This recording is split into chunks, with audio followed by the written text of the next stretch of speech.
Muchas gracias, excelentísimo señor presidente, excelentísima señora, excelentísimos señores, autoridades, señoras y señores.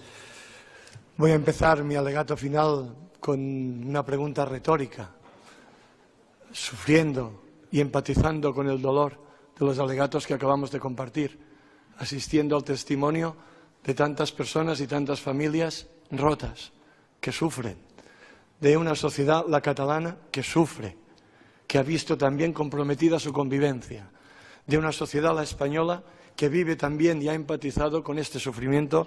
Me pregunto, quizás retóricamente, ¿cómo hemos podido llegar a este punto? ¿Cómo hemos podido llegar a este punto, a este despropósito? Y quizás, para intentar levantar la mirada, ¿cómo debemos poder enderezarlo? Creo, no conozco los antecedentes penales de mis excompañeros de gobierno, conozco los míos, pero no creo que me equivoque si afirmo que en el peor de los casos habremos sufrido alguna multa por exceso de velocidad o habremos sufrido alguna multa por haber ido a tirar la basura algún día de forma inoportuna, inadecuada, desoyendo las ordenanzas municipales. Y sin embargo ahora nos enfrentamos a gravísimas acusaciones que pueden constituir graves sentencias de cárcel. Creo, personalmente y seguramente en la mayoría, si no en todos los casos, que especialmente en la legislatura anterior en Cataluña actué y actuamos siempre de buena fe. Yo actué siempre fiel a mis profundas convicciones y creo haber actuado siempre también fiel y respetando la legalidad. En este sentido, creo que siempre comprometí mi actuación como político respetando el espíritu y la letra de la Constitución. El espíritu y la letra de la Constitución de 1978, aquella que definió España como una nación, pero como una nación de naciones, para describirlo en terminología constitucional, de nacionalidades y regiones. He procurado ser fiel a esta convicción y lo he defendido en privado y en público. Por defender esta lealtad a la Constitución he recibido también mis palos en Cataluña, he recibido también mis hachazos al reconocer que veía en el Tribunal Constitucional un árbitro y al oponerme firmemente siempre a cualquier tipo de decisión unilateral. Pero esto, insisto, siempre fue compatible con una convicción íntima de que Cataluña es una nación y de que España debe poder hacer de su diversidad, también nacional, un valor y no un problema. Lo habíamos conseguido hasta la fecha, hasta una fecha bien reciente. Creo también que no fue ingenuo, no fue una ingenuidad pensar que finalmente el diálogo y el acuerdo entre el Gobierno de España y el Gobierno de la Generalitat de Cataluña sería posible. Como afirmó el Lehendakari Orgullo, como ha acreditado con su testimonio, pero también documentalmente en el archivo de Poblet, el acuerdo estuvo a punto de ser posible. Lo estuvo durante los meses de enero, febrero y marzo de 2017. Y muchos de mis compañeros lo intentaron y yo mismo personalmente intenté este acuerdo con el Gobierno de España para evitar el colapso o la crisis institucional que sufrimos en octubre. Lo intentamos en primavera de 2017 y lo intentamos también en octubre de 2017, hasta el último día, hasta el último minuto. Y en este sentido para mí es muy valiosa y llevo siempre conmigo el recuerdo de la justificación que me dio una ministra de por qué el acuerdo no había sido posible. Porque, Santi, no se han dado las condiciones de confianza.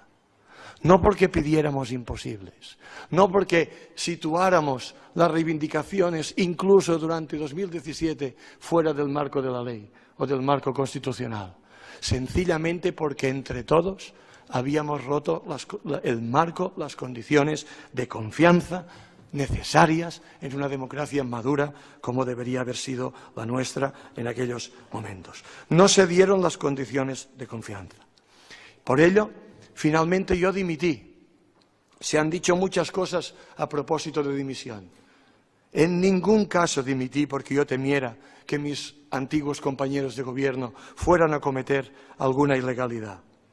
También, para citar de nuevo y sumarme a las citas de Kelsen, estaba convencido, a la vista están los hechos en esta legislatura, de que ninguna de las iniciativas que se tomaran podrían tener eficacia o validez alguna. Estaba absolutamente convencido de que no las tendría. Pero dimití frustrado porque constaté que el presidente, el molt honorable president Carles Puigdemont, no estaba en condiciones, no podía o no quería convocar elecciones al Parlamento ajustadas a derecho. Por eso dimití. Y en este sentido, solo quisiera aprovechar este alegato para incorporar dos reflexiones finales. Una, en cierto modo, me va a permitir que sea una refutación del excelentísimo fiscal, el señor Cadena, cuando dijo, para entender el procés hay que entenderlo con una imagen, la imagen del mosaico. Y para entender este mosaico, para interpretar este mosaico, es necesario creí interpretar en las palabras del excelentísimo señor fiscal, analizar y comprender todas sus teselas. Quizás no es una reflexión, seguro que no lo es jurídica, quizás no lo es ni política, tan solo lo es académica, por muy antiguo papel como profesor de Historia Contemporánea en la universidad. Ojo con cometer el error del anacronismo, del presentismo, de creer que hay una secuencia lógica entre acontecimientos cuando sabemos cómo acabaron aquellos acontecimientos. Hemos reconstruido desde el 27 de octubre, retrospectivamente, una línea argumental que nos lleva hasta aquella fecha. Pero yo les puedo asegurar que en ningún sitio estaba escrito que las cosas fueran a terminar como terminaron el 27 de septiembre. ¿Qué hubiera pasado, por ejemplo, si se hubiera impuesto la tesis de convocar elecciones? Si, como afirmó el lehendakari Urkullu, el día 25 o el día 26, muchos nos fuimos a dormir convencidos de que íbamos a cumplir con la legalidad y que íbamos a convocar elecciones y que todos nos íbamos a dar una nueva oportunidad para serenarnos y para volver a encauzar una discusión institucional, política, propia de una sociedad madura. O que, ¿por qué el programa electoral de las elecciones de 2015, de septiembre de 2015, nadie lo impugnó? ¿O por qué el fatídico, el desdichado día en el Parlamento 6 y 7 de septiembre, de infausta memoria, efectivamente? Lo hemos dicho públicamente muchos y creo que hoy todos estamos de acuerdo. ¿Por qué en aquel momento no supuso la suspensión o la aplicación del artículo 155 de la Constitución y la suspensión del autogobierno ya en aquellas fechas, 6 y 7 de septiembre? Porque en aquellos momentos ninguna persona buena, razonable, sensata, quería creer que esto podía acabar en despropósito. Y porque las personas ilustradas, razonables, que las había, dialogantes, pactistas, que las había en Barcelona y en Madrid, estaban queriendo dar una enésima oportunidad al diálogo, a la negociación y al acuerdo. Esto al final no fue posible, pero creo honestamente que cometeríamos un error de presentismo, de anacronismo, si a pelota pasada, si cuando vemos el despropósito en el que caímos, pues efectivamente ahora dijéramos, no, es que desde el primer día supieron dónde querían llegar. Pues para saber dónde queríamos llegar, qué mal lo hicimos. Segunda reflexión, y con esto acabo. Yo no comparto la idea de que España, como democracia, como Estado de Derecho, no sea un Estado de Derecho, una democracia homologable a las democracias de su entorno. España como democracia debe tener sus limitaciones, sus defectos, sus fantasmas. También tiene sus puntos fuertes, sus virtudes. En este sentido, siempre he combatido la leyenda negra. Estamos en una encrucijada, de nuevo, en 2019, en una encrucijada en la que podemos entroncar con la peor de nuestras tradiciones o con la mejor de nuestras tradiciones, la tradición liberal, que arranca como mínimo con las Cortes de Cádiz, de 1812. En esta buena tradición, los malos gobiernos no son un mal negocio de los hombres, solo son un mal negocio de los hombres, pero no son una metafísica, que había dicho Jaime Gil de Viedma. En este sentido, me quedo, y con esto acabo, con la reflexión del profesor Santos Juliá.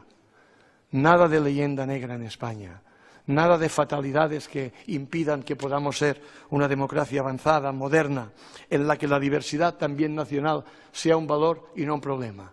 Nada de fatalidades, pero en nuestra historia demasiados retrocesos. Confío, tengo plena confianza en la justicia, tengo plena confianza en este tribunal y espero que ustedes, con su sentencia, formen parte de la solución y no del agravio del problema en el que nunca teníamos que habernos metido. Muchas gracias.